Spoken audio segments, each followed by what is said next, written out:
North Korean leader Kim Jong-un meets with U.S. Secretary of State Mike Pompeo in Pyongyang in this photo released by North Korea's Korean Central News Agency, KCNA, on October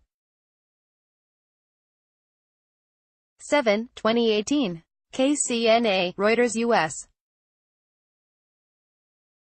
Secretary of State Mike Pompeo on Monday hailed significant progress in talks with North Korean leader Kim Jong-un at the weekend and said the sides were pretty close to agreeing details for a second summit between Kim and President Donald Trump.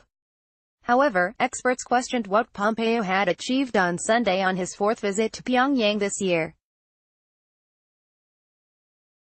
They said the North Korean leader appeared simply to be repackaging and dragging out past pledges. Pompeo told reporters Kim had said he was ready to allow international inspectors into North Korea's punggye-rus nuclear testing site and the Sohae missile engine test facility as soon as the two sides agreed on logistics. Story continues below advertisement. However, Pompeo declined to say whether there had been any movement on North Korea allowing inspectors to visit its Yongbyon site, which produces fuel for nuclear weapons, as the United States has sought. North Korea has said it could permanently close Yongbyon if Washington took corresponding measures, of which there has so far been no sign. In May, North Korea blew up tunnels at punggye-rus and called this proof of its commitment to end nuclear testing, but a senior White House official accused Pyongyang at the time of breaking a promise to allow experts to witness dismantlement of the site, which meant there was no one there to verify what actually occurred. Pompeo did not say when inspectors would be allowed to punggye-rus, and the State Department did not respond when asked if they would be Americans or others from international nuclear bodies. There's a lot of logistics that will be required to execute that, Pompeo told a news briefing in Seoul before leaving for Beijing, where the frosty tone of talks will raise worries about China's willingness to help maintain a tough U.S.-led sanctions regime on North Korea. Selling the same horse twice, experts said the offer on inspections amounted to dressing up of an old, unfulfilled pledge as a new concession. The real takeaway from this punggye-rus pledge is that Kim has mastered the art of milking a single cosmetic concession for months to burn clock, Vipin Narang, an associate professor of political science at the Massachusetts Institute of Technology, said on Twitter. We are still talking about punggye-rus and Sohae 6 months after he pledged to dismantle them. Brilliantly selling the same horse twice. Story continues below advertisement. Even so, Pompeo said both sides were pretty close to agreement on the details of a second summit, which Kim proposed to U.S. President Donald Trump in a letter last month. Both the leaders believe there's real progress that can be made, substantive progress that can be made at the next summit, Pompeo said. Trump and Kim held a historic first summit in Singapore on June 12, at which Kim pledged to work toward denuclearization of the Korean peninsula. However, his actions have fallen short of Washington's demands for a complete inventory of its weapons and facilities and irreversible steps to give up its arsenal. Stephen B. Gunn, the U.S. Special Representative for North Korea who accompanied Pompeo to Pyongyang, said he offered to meet his counterpart, Vice Foreign Minister Cho Sun-wei, as soon as possible, and they were in discussion over time and place. Pompeo told South Korean President Moon Jae-in on Sunday his latest trip to Pyongyang was another step forward to denuclearization, but there were many steps along the way.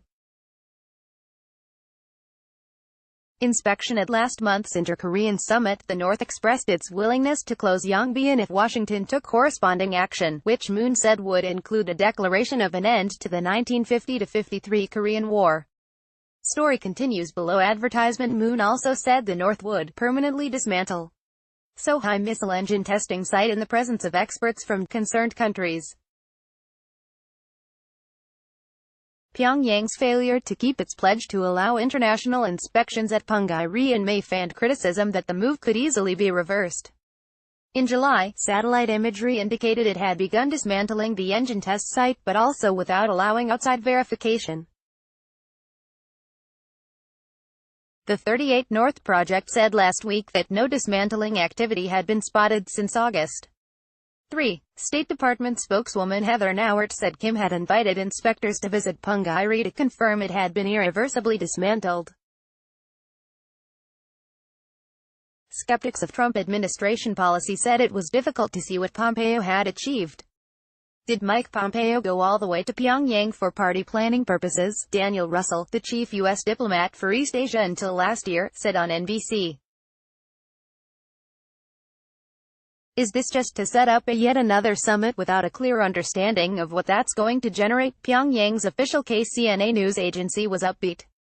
It said on Monday Kim lauded his talks with Pompeo and explained in detail the proposals for solving the denuclearization issue. Kim Jong-un expressed satisfaction over the productive and wonderful talks with Mike Pompeo at which mutual stands were fully understood and opinions exchanged, KCNA said. Kim said the bilateral dialogue would continue to develop based on the deep confidence between the two leaders, and expressed gratitude to Trump for making a sincere effort to implement the agreement made at their June summit, KCNA said. KCNA also said the two sides agreed to hold working negotiations for the second summit as early as possible, but it made no mention of inspections. North Korea had denounced Pompeo on his previous trip to Pyongyang in July for making gangster-like demands. Pompeo did not meet Kim on that trip. Moon also spoke positively of Pompeo's latest meeting with Kim. He said it set up conditions for another Trump-Kim summit and helped denuclearization of the Korean peninsula. Moon said Kim was expected to visit Russia soon and that Chinese leader Xi Jinping was also expected to travel to North Korea, but did not elaborate. Kremlin spokesman Dmitry Peskov said Russia had invited Kim to visit, but the time and place had yet to be agreed.